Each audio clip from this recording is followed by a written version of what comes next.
me apasioné, compré mis lombrices, ¿verdad?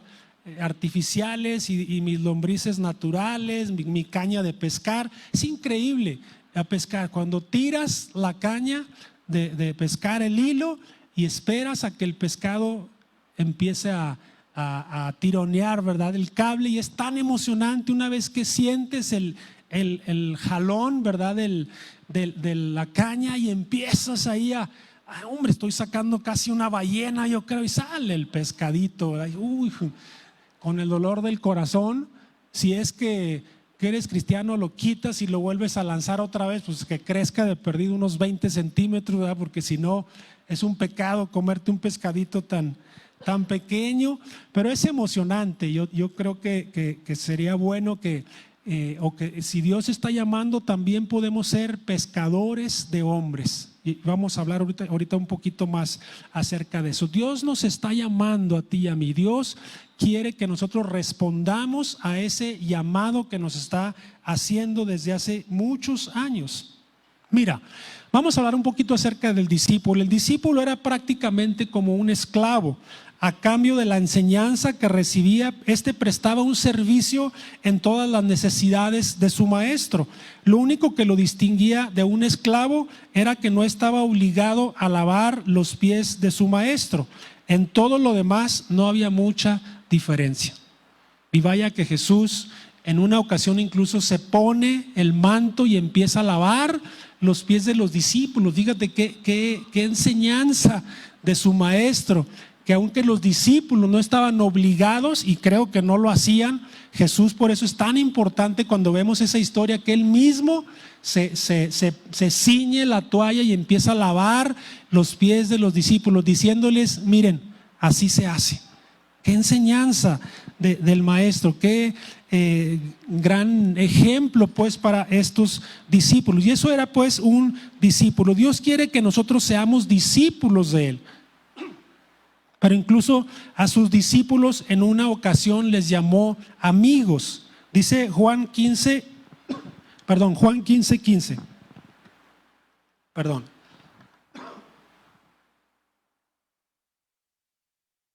Dice: ya no os llamaré siervos, dice, porque el siervo no sabe lo que hace su señor, pero os he llamado amigos.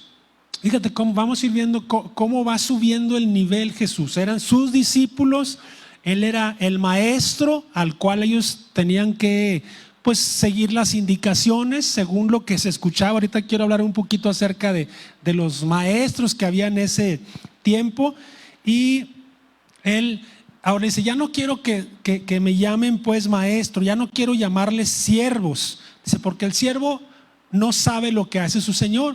Les voy a llamar amigos, porque eso es lo que hacen los amigos. Nos interesamos, nos juntamos, nos reunimos, reímos. Dice, por eso les voy a llamar a partir de hoy amigos. Qué interesante es la relación de amigos, porque los amigos se platican, se cuentan, lloran, ríen, pelean, vuelven a contentarse. Todo eso son los verdaderos amigos. ¿Cuántos tienen amigos? ¿O cuántos consideras que tienes amigos que se interesan pues por ti? Y Jesús pues les llama: ya les voy a llamar a partir de ahora amigos. Ya les subió un poquito el nivel. Podemos ser pues también, son ciertas semejanzas de palabras solamente. Podemos ser también esclavos, pero libres, ¿sí? Él nos da la oportunidad de seguirle, pero sin la obligación de ser como esclavos, sino sus amigos, por amor pues hacia él. Entonces podemos ver varias palabras más o menos semejantes. No me voy a meter en más cuestiones. Hemos hablado como discípulo, en la palabra discípulo, esclavo, siervo, más o menos pues significan lo mismo, con pequeñas diferencias, pero la Biblia nos habla pues que podemos ser discípulos, debemos ser siervos. Y la palabra esclavo no nos gusta tanto. O sea, bueno, puedo ser su siervo, pero no su esclavo, ¿verdad? Porque esclavo tenemos cierta idea de que es algo que no debe ser, pero en realidad significaba más o menos lo mismo, ¿sí? Servir a alguien. Realmente eso es lo que debemos hacer, servir a las otras personas como esclavos. Pero la diferencia es que Dios quiere que le sirvamos como esclavos, pero sin la obligación de tener que estar ahí. Dios nos da la libertad de permanecer o no a su lado. Tenemos la libertad. Así, el esclavo no tiene la libertad de salir en el momento que él quiera. Tú y yo sí tenemos esa libertad. Es una libertad peligrosa. ¿Por qué? Porque tú y yo podemos servir a Dios, pero en cualquier momento podemos decirle: ¿sabes qué, Dios? Ya no te quiero servir, ya me voy. Esta iglesia, o no sé, los cristianos, o tantas cosas que podemos decir que ya no queremos seguir. Y por lo tanto tenemos que aprender a ser pues verdaderos siervos, verdaderos discípulos. Ya vimos también la palabra amigos, y lo todavía fue un poco más Dios, y nos llamó, ¿qué más? Hijos, hijos amados. Él nos adoptó. Fíjate todavía con cuán grande amor nos amó, que nos adoptó. Hijos, pues son nuestros hijos, hasta se parecen algunos a nosotros, les amamos, les cuidamos porque son nuestros hijos. Pero hijos adoptados es todavía mucho más, porque el hijo adoptado es escogido, es abrazado por la familia y tiene todos los derechos de los otros hijos, o sea, exactamente igual que los otros hijos. Entonces tú y yo pasamos de la esclavitud del pecado, si así queremos decir, a ser llamados hijos de Dios, hijos adoptados por Él, y por lo tanto Él nos amó. Y vaya pues que tenemos que entenderlo. Incluso Daniel ahorita lo comentó, cuando Pedro le dijo: ¿a dónde más iremos, Señor? O sea, ¿a dónde más iremos? Yo, siendo esclavo del pecado, hoy llamado tu siervo, tu amigo, tu hijo. O sea, ya la relación ya cambió. Señor, ¿a qué me regreso? ¿A qué me regresaría yo otra vez al mundo? ¿A qué regresaría otra vez atrás? ¿A ser otra vez esclavo? Eso es lo que pasa muchas veces cuando nos alejamos de Dios y regresamos al mundo, regresamos otra vez al pecado y volvemos a ser esclavos. Porque eso es lo que se arriesga un esclavo que sale de la libertad de su amo, a ser nuevamente atrapado por la misma persona, por otro, y le vuelve a ser esclavo. Creo que tú y yo no queremos regresar nuevamente a la esclavitud del pecado, queremos seguir a la casa de Dios. Y por eso Pedro le decía: ¿a dónde más, Señor? ¿A dónde más iremos?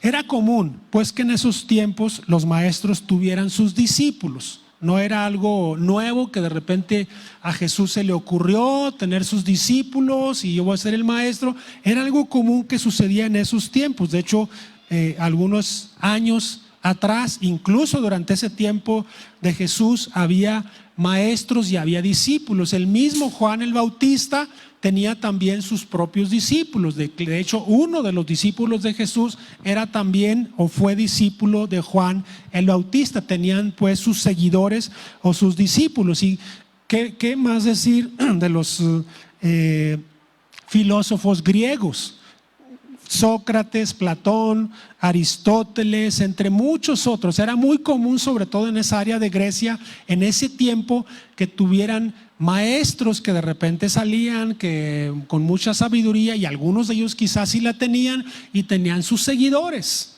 ciertos seguidores por un tiempo, y después desaparecía o disminuía la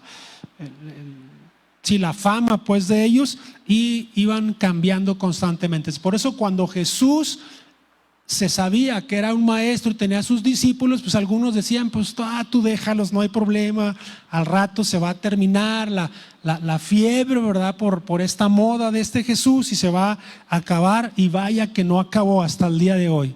Sigue todavía Jesús llamándonos a ti y a mí como sus discípulos, como sus amigos, como sus hijos. ¿Cuántos quieren responder a ese llamado? Mira, en el Nuevo Testamento aparece 272 veces la palabra discípulo. Es una palabra pues importante para que tú y yo atendamos. Es una palabra muy conocida pues en el Nuevo Testamento, la palabra discípulo.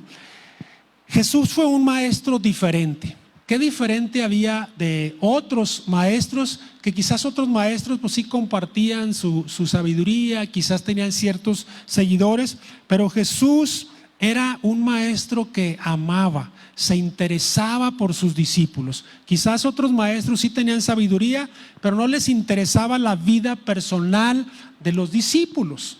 Sí eran sus seguidores, pero no sabían cómo se llamaba, no sabía quizás cómo se llama tu esposa, cómo se llaman tus hijos.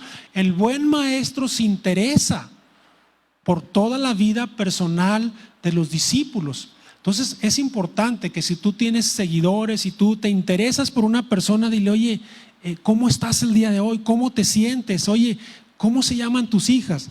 ¿Qué es lo que tienes? ¿Qué pasa? ¿Dónde trabajas? ¿Qué haces? Todo tenemos que interesarnos unos por los otros, porque tú y yo somos iguales.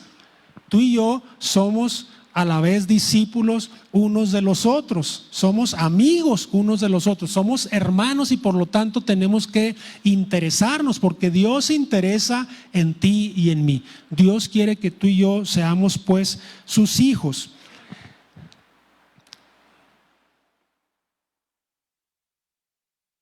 Dios pues nos ama, y si nos ama, nos corrige. Dice por un proverbio: porque Dios corrige a quienes ama.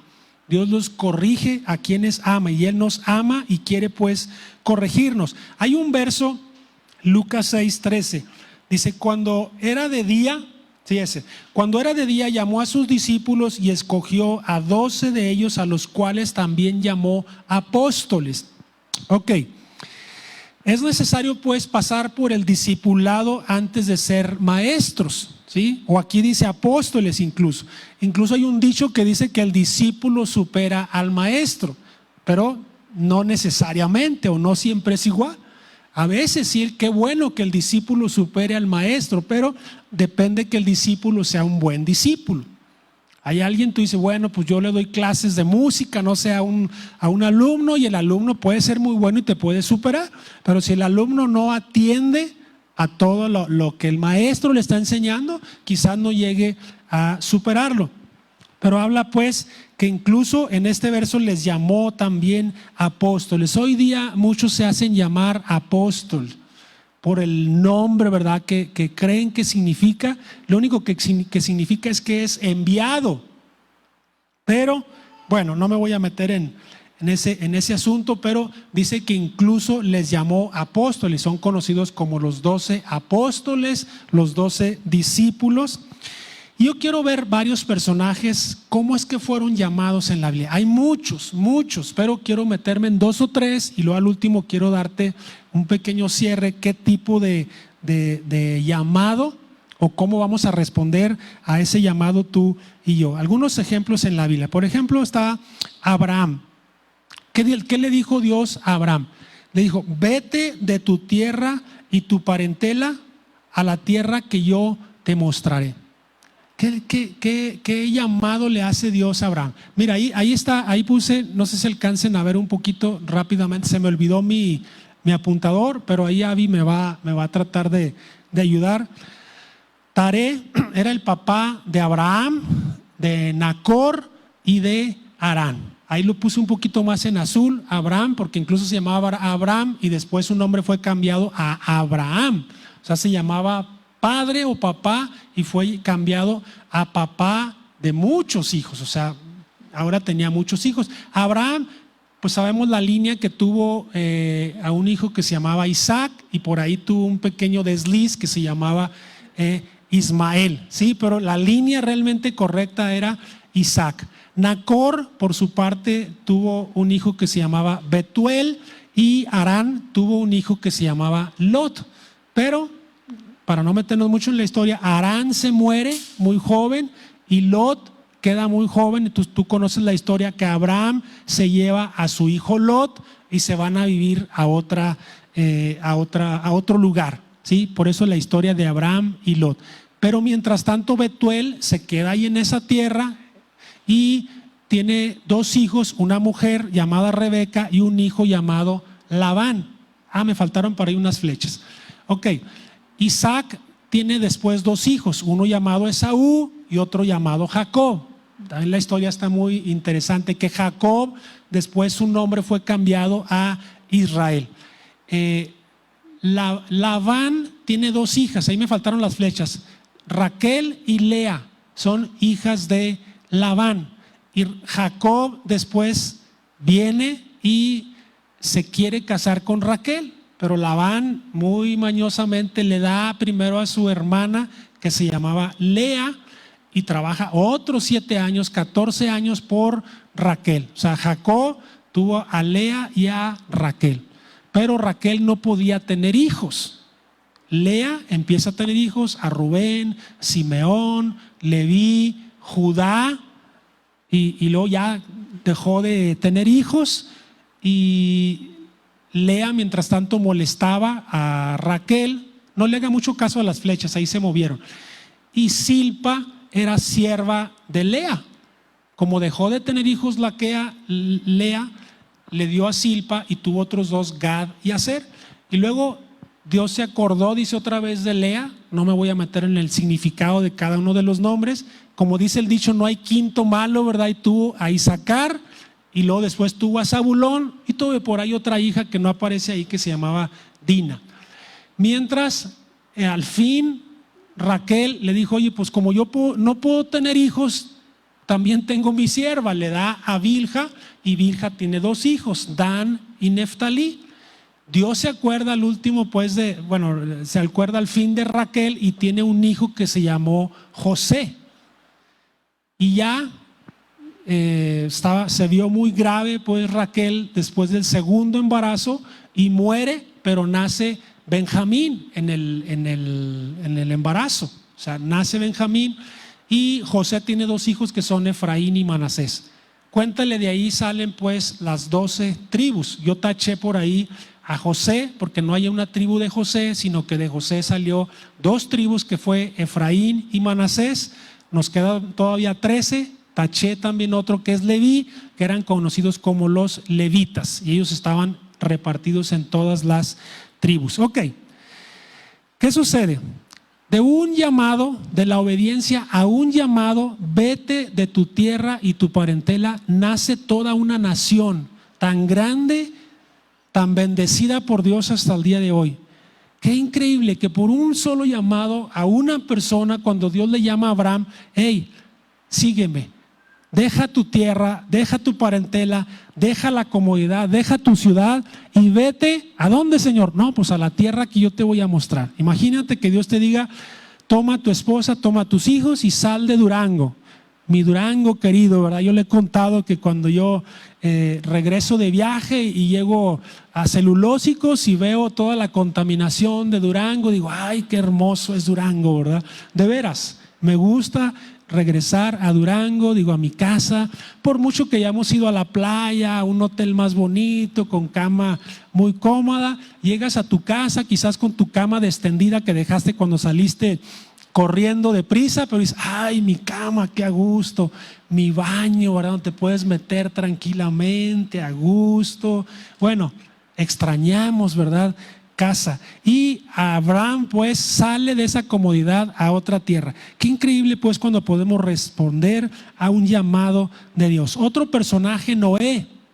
Noé fue llamado a salvar toda una tierra. Qué increíble la vida de Noé. Él y su familia son llamados a construir un arca. Trabajó toda su vida para construir un arca cuando aún ni siquiera había llovido.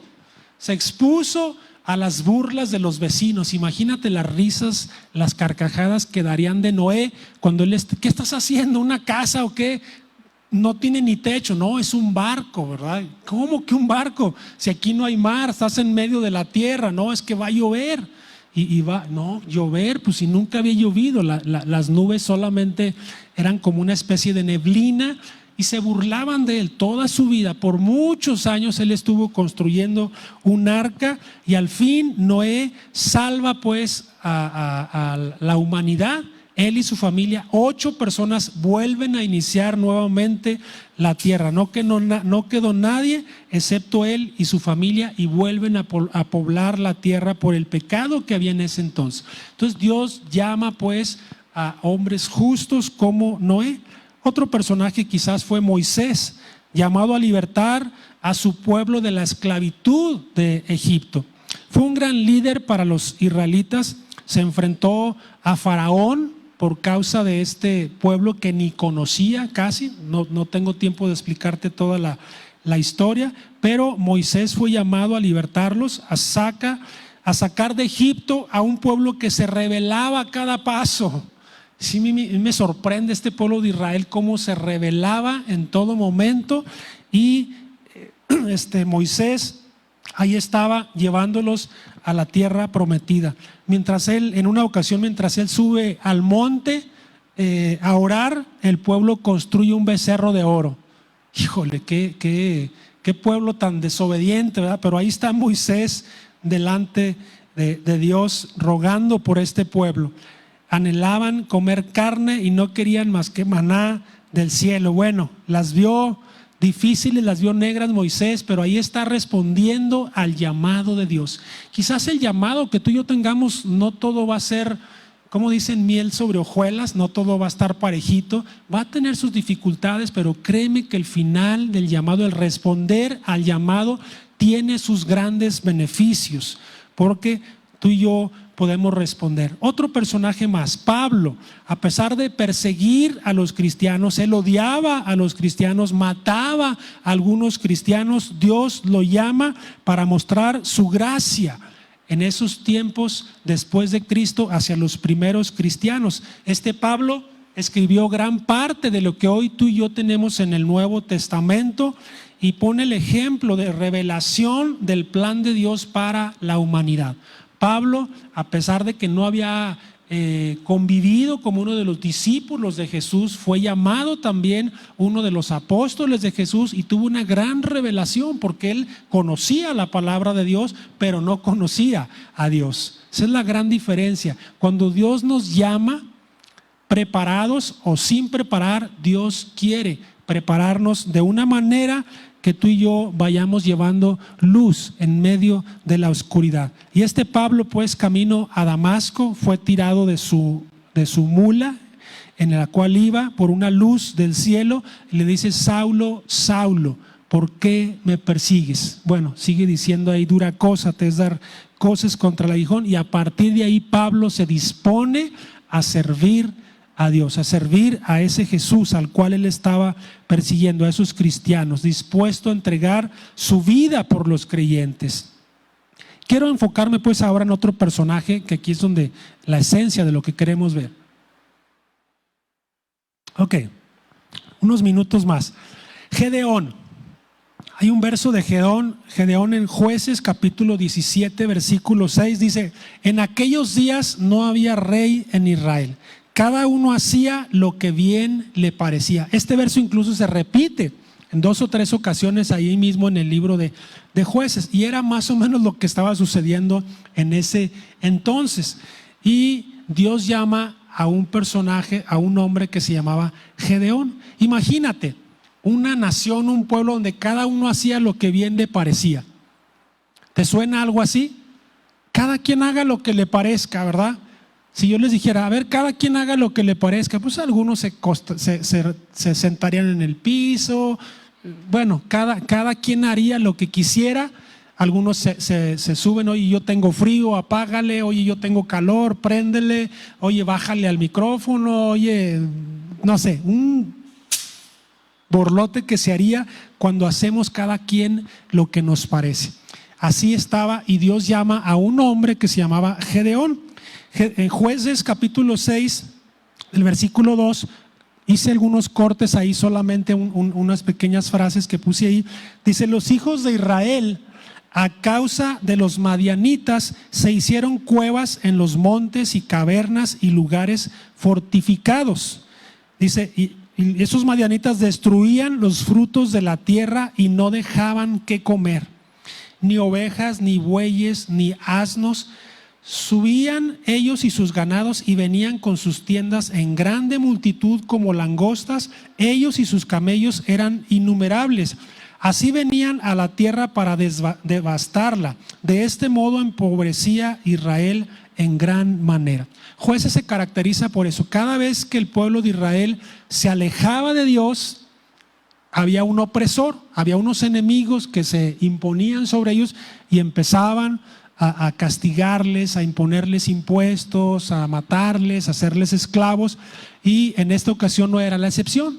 Como hacía cada quien lo que le parecía, Dios decía, bueno, si es lo que quieren, ¿verdad? Pues ahí les van los madianitas. Y los madianitas venían grande en multitud, les quitaban la comida, les robaban todo, tomaban sus mujeres, etcétera, etcétera. Y ahí está Gedeón. Y Dios le habla a Gedeón más adelante en el versículo 12. Dice, ahí está Gedeón y le dice, Jehová está contigo, varón esforzado y valiente. Y diga conmigo, varón esforzado y valiente Gedeón, si se estaba escondiendo de los madianitas, estaba por ahí un poquito preparando el grano, el alimento para comer, para él, para su familia, escondido, que no lo vieran los madianitas, y Dios viene y le dice, varón esforzado y valiente. Y yo creo que Gedeón dijo, pues ¿a quién le habla, verdad? Yo te hago una pregunta, ¿de qué te puedes estar escondiendo tú hoy día? ¿Qué es lo que te asusta? ¿Qué es lo que te da miedo? ¿Qué es lo que está pasando hoy en día? Hay mucha gente escondida, hay mucha gente con temor a lo que está pasando, y Dios quiere llamarte igual que Gedeón. Y Dios te dice, varón o mujer esforzada y valiente, hombre esforzado y valiente. Dios le vuelve a decir, dice, ve con esta tu fuerza y salvarás a Israel de la mano de los madianitas. Y le dice, ¿no te envío yo? Ahora, otra vez a Gedeón, ve con esta tu fuerza.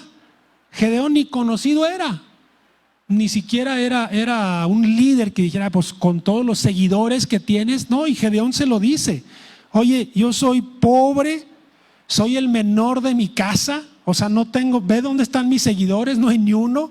Por eso me estoy escondiendo, para por lo menos dar alimento a mi casa. Y tú me estás llamando a mí. Se estaba escondiendo. Bueno, dice, dame una señal. ¿Qué es lo que hace Gedeón? Pide una señal. Y bueno, esa noche Dios le pide que haga algo con los, ¿cómo se dice? Los altares. Y su papá, yo creo que todos respetamos, ¿verdad?, al papá, y le dice, tu papá tiene un altar, vas a derribarlo. A Baal, era uno de los dioses, y todavía con algo de miedo Baal se anima y va durante la noche, derriba el altar. Y al otro dice, pues ¿quién fue que hizo esto, que derribó a nuestro Dios Baal? Y todo el mundo, pues como sucede en las noches, ¿verdad?, escuchas un ruido y abres la ventana y a ver el vecino que está golpeando a la esposa, mira, vente, asómate y mira. Y ya estamos ahí, estaban listos ahí en la noche, vieron quizás a Gedeón que había sido él, van, lo acusan y vaya, su papá lo defiende, dijo, a ver, ¿dónde están pues los que están diciendo esto? Sucede algo por ahí y Gedeón todavía sigue pidiendo pruebas. Algo lo cual no recomiendo mucho, ¿verdad? Pero Dios le sigue dando pruebas. Hay una prueba muy famosa del vellón que le dice, mira, yo voy a poner un vellón en la tierra, en el campo, y toda la brisa va a caer alrededor, pero el vellón va a estar seco. Y luego al otro día se lo cambia, no, ahora quiero que el vellón esté mojado y todo lo de alrededor seco. Entonces tú sabes, cuando hay cierta brisa en la parte de afuera y pones algo, amanece mojado. Y Dios le cumple, ¿verdad?, las pruebas tanto de una cosa como de otra, vellón seco, vellón mojado, y sigue con el llamado Dios con Gedeón. Yo si fuera Dios ya me hubiera rendido, no, ya con este no se puede, ¿verdad? Miedoso, no tiene fuerza, no tiene seguidores, para todo pide pruebas, se esconde, quiere hacerlo todo en la noche.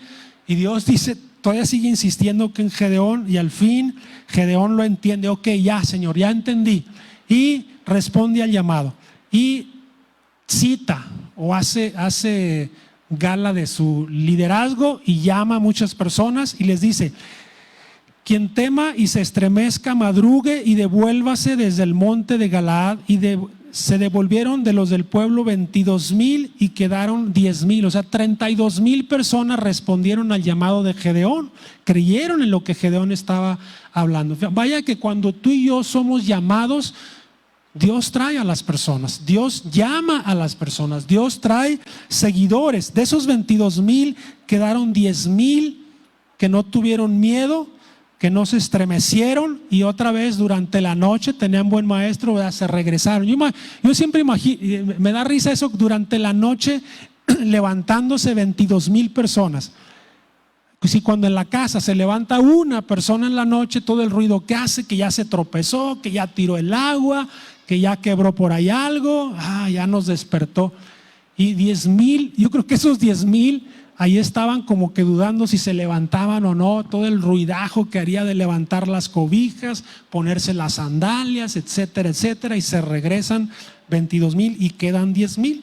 ¿Y qué le dice Dios? Oye, aún son muchos, 10,000 son muchos, porque iban contra una multitud, o sea, se contaban por miles los madianitas, dice que estaban como langostas. Dijo, 10,000 todavía son muchos. Entonces llevó el pueblo a las aguas, y Jehová dijo a Gedeón: cualquiera que lamiere las aguas con su lengua como lame el perro, o sea que se inclinaba a tomar agua, dice, y fue el número de los que lamieron llevando el agua con la mano a su boca 300. O sea, 300 son los que no se acostaban sobre el agua, sino que tomaban el agua con la mano y la llevaban. Estaban pendientes con su espada en la otra mano, pendientes a lo que sucedía. Y fueron solamente 300 hombres. Todo el pueblo se dobló sobre sus rodillas para beber las aguas. Le quedaron pues 300 hombres contra una multitud de madianitas. Fue el número de los que lamieron llevando el agua con la mano a su boca, 300.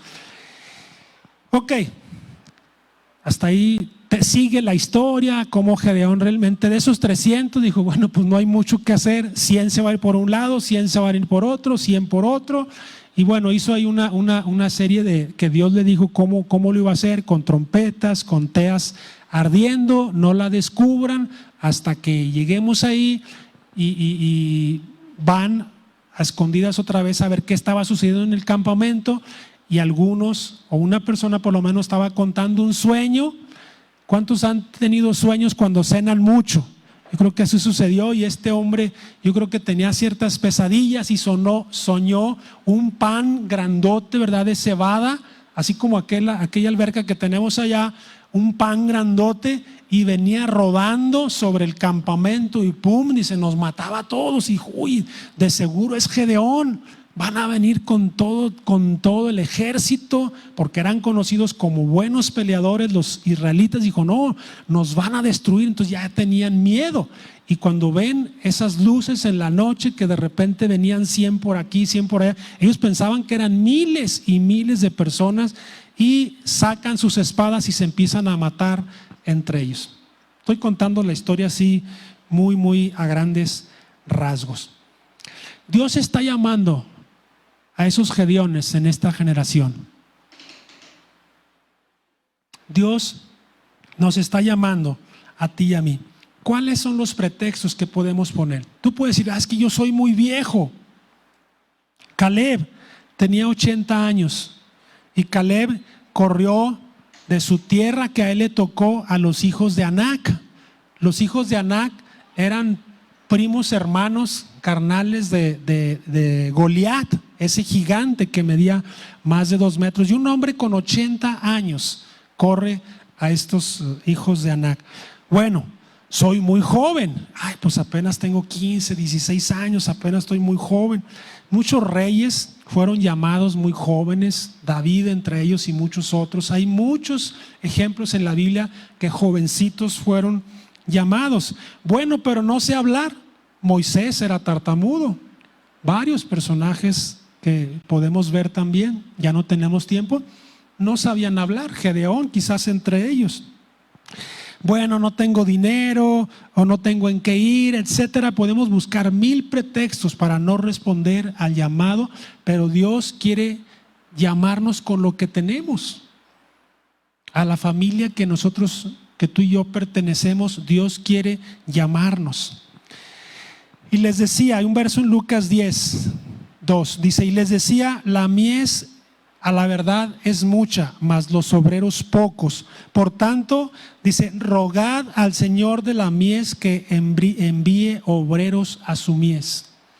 Dios nos está llamando porque hay pocos obreros que realmente respondan al llamado. Y Dios quiere llamarnos a cada uno de nosotros que estamos aquí. Dios quiere que tú y yo respondamos. Soy demasiado viejo, soy muy joven, no sé hablar, no sé el pretexto que tú puedas poner. Dios te quiere llamar, aún como nosotros somos o estamos, en qué condiciones Dios nos quiere llamar. Dios está llamando a cada uno de nosotros, pero quiere que nosotros tengamos no solamente una decisión. Quiero hacerte una diferencia entre una decisión y una dedicación. Tú puedes decidir servir a Dios, puedes decidir seguir a Dios, pero es necesario también una dedicación, que tú dediques tiempo para aprender del maestro, tú dediques tiempo para aprender la palabra de Dios. Yo cada vez que tengo oportunidad aquí les llamo a la iglesia, vénganse a la iglesia. No, pastor, es que aquí en mi iglesia, mira, aquí prendo la tele y aquí lo estoy escuchando. Digo, a veces se nos va la señal. En tu casa, si de repente quieres ir al baño y regresas y a ver dónde iba el pastor, no, pues ya no, sabes que está el fútbol, nada más voy a ver tantito, mi amor, nada más ver cómo va el fútbol, le cambias en lo que mete en el gol y regresas, ya no es igual. Es importante que tú y yo aprendamos, que dediquemos tiempo al Señor, que dediquemos tiempo a nuestra oración personal, a leer la palabra, a dedicarnos a Dios, a aprender más. Malo cuando dejamos de aprender, que decimos yo ya lo sé todo. Vaya con los matrimonios, hablamos ahí de Labán. ¿Cuántos estuvieron en lo de matrimonios? Y vimos el espíritu de Labán, que Labán dice, yo ya lo sé todo, ya no tienes que enseñarme nada, yo todo lo sé. No se podía ni siquiera hablar con Labán. Bueno, entonces necesitamos nosotros dedicación. ¿En qué? ¿Cómo podemos entender realmente una dedicación? ¿Qué es lo que tú haces o qué es lo que tú te dedicas? Incluso así lo decimos, oye, ¿a qué trabajas o qué te dedicas? ¿Sí? Y un pasatiempos es lo que nos gusta. A mí me gusta pescar, a mí me gusta correr, a mí me gusta hacer ejercicios, pero no me dedico a eso. Yo cuando iba a alguna carrera me decían, pastor, que gane la carrera. Les decía, sí, gracias, ¿verdad?, por burlarte de mí. No, pastor, usted puede ganar. Digo, claro que no, porque yo corro allá cada semana o cada vez que puedo, y los negritos corren todos los días, pesan 50 kilos y pues jamás los voy a alcanzar. No, Señor, el Señor está con usted. Yo, por mucho que me animes, yo sé que no voy a ganar porque no me dedico a eso. Pero si yo insistiera, yo me dedicara, yo hiciera todo eso, tendría ciertas probabilidades. Por eso es importante dedicarnos a lo que Dios quiere, o responder ese llamado con dedicación. Entonces, si tú te dedicas en lo que tú trabajas, tú te vas haciendo experto. Si tú de repente empiezas a trabajar en una ferretera y no tienes idea lo que sean unas pinzas, si tú te dedicas, si tú trabajas buen tiempo, tú vas a decir qué tamaño de pinzas, cómo las quiere. Pinzas, no sé, pinzas de tal o tal o tal cual. Y vas a conocer realmente porque tú te estás dedicando a eso. Necesitamos un 24/7, lo que llamamos, de todo mente, de todo nuestro corazón. Pastor, quiere decir que ahí voy a vivir en la iglesia y voy a estar todos los días ahí a lo que se ofrezca y voy a limpiar, a barrer. No, quizás no. Muy seguramente no tienes que hacer eso, pero sí tienes que estar dedicado todo tu tiempo, en tu casa, mientras te acuestas, mientras te levantas, mientras vas al trabajo, mientras vas manejando. En todo momento tenemos que estar conectados con el Señor. Señor, ¿qué quieres que haga hoy para ti? Señor, ¿a qué me estás llamando tú hoy día? Y quizás Dios te diga, te ponga ahí en tu mente, ¿te acuerdas de Juan? Aquella persona que tú le trataste mal ahí en el trabajo. Sí, Señor, ya mejor le doy la vuelta. Bueno, pues llévale hoy una gordita y llévale el refresco. No, Señor, pero ¿cómo le voy a llevar yo eso? y Dios te está llamando a que tú hagas relaciones. Eso es lo que me refiero cuando nosotros tenemos que dedicarnos más a lo que Dios quiere hablarnos. Bueno, Dios quiere y tiene un llamado para cada uno de nosotros. ¿Cómo o en qué manera? No sé, cada quien tenemos diferentes maneras. Yo recuerdo, yo estaba te puedo decir exactamente, más o menos a esta altura, en ese edificio que está ahí al otro lado, donde están los baños, que no existían los baños. Recuerdo, hace muchos años vino un pastor que ni recuerdo su nombre, y ahí fue mi llamado, en ese edificio que está aquí al lado. Ahí Dios me dijo: tú vas a ser pastor. Yo era bien joven, tendría algunos 16, 17 años, pero yo le creí a Dios. Dije, bueno, Dios, años tuvieron que pasar, no muchos años o muchos meses después de eso, Jerry me invitó a una reunión de pastores. Yo estaba bien jovencito y recuerdo el hermano Francisco con todos los pastores de ese tiempo, y me acuerdo Jerry dijo: no, traigo casi dijo a mi discípulo José Luis, va a estar en la reunión con nosotros. Y el hermano Francisco, con todo respeto, ¿verdad?, que le amo, bien gacho, dijo: no, que nos espere allá afuera. Y yo me senté allá afuera, dije: pues ¿a qué vine, verdad? ¿Qué me trajeron? Pero bueno, yo fui paciente, y no muchos meses después, en uno de los campamentos en la Colonia Hidalgo, Raúl, Atilano, Cacho, todos los pastores de ese entonces me conocieron y le insistieron al hermano Francisco que yo fuera invitado a las reuniones, y empecé a asistir a las reuniones. Empezó a hacerse la asociación de pastores y fui incluido dentro del canon, ¿verdad?, de pastores. Dios responde. Dios quiere más bien que tú y yo respondamos, a pesar de que quizás no tengamos la menor posibilidad, pero tú y yo tenemos que dedicarnos, y Dios te está llamando. Ok, voy a la otra historia y con esta termino. Los músicos ahí poco a poco pueden irse preparando. Dice en Lucas 9:57, yendo ellos, uno le dijo en el camino: Señor, te seguiré a donde quiera que vayas. Jesús le dijo: las zorras tienen guaridas y las aves de los cielos nidos, mas el Hijo del Hombre no tiene dónde recostar la cabeza. Y dijo otro: sígueme. Y él le dijo: Señor, déjame que primero vaya y entierre a mi padre. Jesús le dijo: deja que los muertos entierren a sus muertos, y tú ve y anuncia el reino de Dios. Entonces también dijo otro: te seguiré, Señor, pero déjame que me despida primero de los que están en mi casa. Jesús le dijo: ninguno que poniendo su mano en el arado mira hacia atrás es apto para el reino de Dios. 3 llamados a 3 personas, 3 discípulos, bueno, que podrían ser sus discípulos. El primero le dijo: Señor, te seguiré a donde quiera que vayas. Ahí el primero vamos a llamarle el discípulo impulsivo. Yo hoy hago un llamado quizás y tú te levantas de tu silla. Yo recuerdo, hace muchos años también, fuimos a cierto lugar, a un de alcohólicos y drogadictos, y hablamos, no sé por qué, del bautismo, y de repente uno de los jóvenes se levanta y dice: yo quiero ser bautizado, y casi se metió a la alberca y se bautizó casi solito. Y bueno, pues nosotros obedecimos, lo bautizamos. Ni una sola vez vino a la iglesia. No sé si después, espero, ¿verdad?, que por la gracia de Dios se haya salvado, pero fue algo muy impulsivo. Entonces, una de las maneras en las cuales no debemos responder a Dios es de una manera impulsiva, siendo un discípulo impulsivo. Señor, te seguiré a donde quiera que vayas, le dijo Jesús deseaba que su decisión se basara en la realidad. Cuando tú tienes un llamado en una iglesia, en algún lugar, tú ya tienes el llamado anticipadamente en tus momentos de oración, en tu tiempo a solas con Dios. Tu familia quizás te apoya, tus amigos, o sea, tienes ya un respaldo.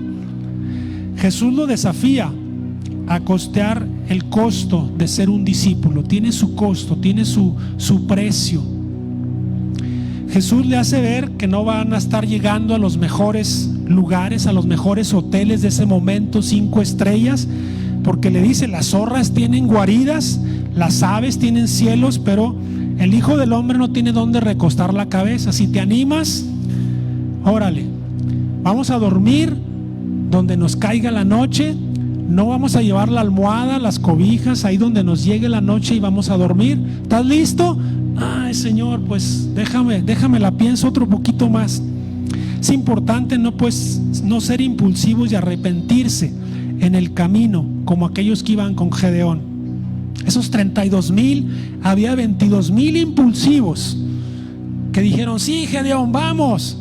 Bueno, por el que tenga miedo, regrésese. Bueno, no vamos, Señor. Hay 22,000 impulsivos. No sé, aquí vemos 50, 70 personas. Puede haber quizás más de la mitad que podamos responder de manera impulsiva. Detente un poquito, piénsala un poquito. Si realmente quieres dedicarte a Dios en ese llamado, si realmente estás decidido a lo que Dios te está llamando a hacer, si tú sabes que sí, tú acércate conmigo, acércate con alguno de los líderes, dile: pastor, quiero hablar contigo. Yo quiero ver la manera que puedo hacer para responder ese llamado. Segundo, le dijo: Señor, déjame que primero vaya y entierre a mi padre. Un discípulo algo complicado. Bueno, sí quiero ir, pero voy a sepultar a mi padre. Es probable que se identifique a este hombre como alguien que de alguna manera ya estaba involucrado en el servicio de Dios. Ok, Señor, mira, yo he andado contigo todo este tiempo, nada más voy y entierro a mi padre. Es imposible que el padre hubiera muerto recientemente. Se puede entender como que: ¡ay, qué gacho! Pues su papá acaba de morir, pues deja que vaya y lo sepulte. Es imposible de eso, porque la tradición de los judíos indicaba que el cuerpo tendría que ser embalsamado y enterrado dentro de las 24 horas después de su muerte. No era como hoy día, que muere un familiar, le preparan un día, 2 días, 3 días. Hay lugares que hasta 15, 20 días y el cuerpo todavía sigue ahí listo para ser sepultado. Allá tendrían que ser máximo 24 horas. Entonces era imposible que este discípulo o esta persona anduviera con Jesús y su papá acaba de morir hace 5 o 6 horas. Entonces la tradición indicaba que hasta 1 año podría llevarse también el luto de entierro. Es lo que estaba hablando realmente, de enterrar a su padre. Entonces, ¿qué estaba diciendo? Por supuesto que yo iré, Señor. Algún día, deja nomás entierro a mi padre. 1 semana, 2 semanas, 1 mes, 6 meses, 8 meses, pero algún día te voy a seguir, Señor. El tercero, con este termino, le dijo: te seguiré, Señor, pero déjame que me despida primero de los que están en mi casa. Ese es el discípulo inconstante. Hay un dicho que tenemos en México, dice que el que mucho se despide, pocas ganas tiene de irse. Deja que primero vaya y me despida de los de mi casa. Este es inconstante. Bueno, pues voy, me despido y luego vengo. Espérate, se me olvidó despedirme de aquel otro. Mira, también aquí. Ese es inconstante. Dice que el hombre inconstante en todos sus caminos. Tenemos que dedicarnos, realmente decidir si tú y yo queremos seguir a Jesús. Y termino con un ejemplo más en Marcos 10:21. Jesús, dice, mirándole, le amó y le dijo: era un hombre rico, un joven rico: una cosa te falta, anda, vende todo lo que tienes y dalo a los pobres, y tendrás tesoro en el cielo, y ven, sígueme, tomando tu cruz. Habrá situaciones difíciles a las cuales digo: yo hago todo menos esto, yo doy todo menos aquellos. Y es donde Dios quizás te está llamando: te falta nada más esto. En este caso era un joven rico. Nada más una cosa te falta: vende todo lo que tienes, dalo a los pobres y ven y sígueme. Un llamado a algo especial. Quizás Dios no te va a pedir eso. ¿Qué te falta este día para decir: sí, Señor, ya estoy listo, ya estoy lista? ¿Qué tengo que hacer? ¿Qué hay que hacer para dedicarme a ti, Señor? Ven y platica con nosotros. ¿Qué puedo hacer? ¿Qué tengo que estudiar? ¿Qué más necesito aprender? Ay de ti, ay de mí, si digamos: ya lo sé todo, ya lo tengo todo. Creo que tenemos que responder al llamado que Dios nos hace en este día Este día Dios tiene algo especial para ti. ¿Por qué no nos ponemos de pie? Vamos a orar.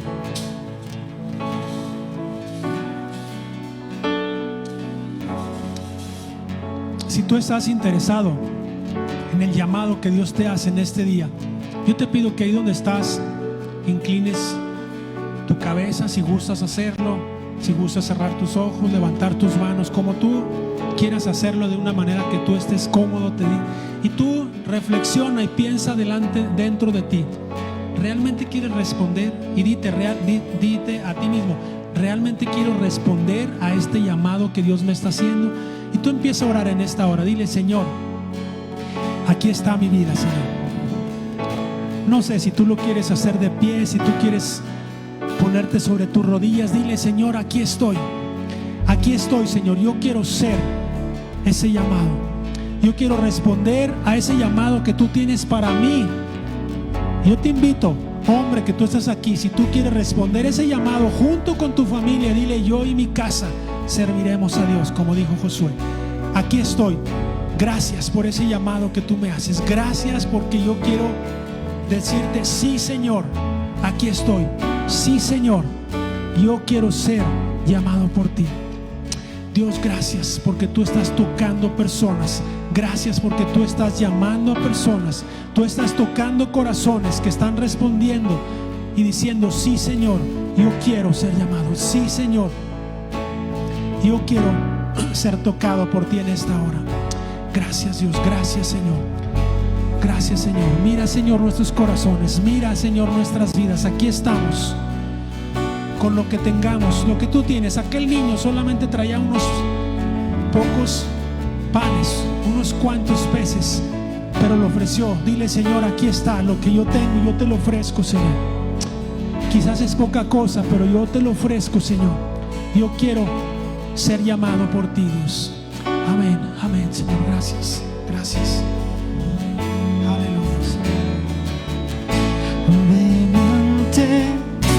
Su trono, el Padre te recibirá con sangre preciosa. Jesús borró nuestra maldad. Ven ante su trono, el Padre te recibirá con sangre preciosa. Jesús borró nuestra maldad. Oh, oh, cuán hermoso es nuestro Salvador. Canta aleluya.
amamos, Señor.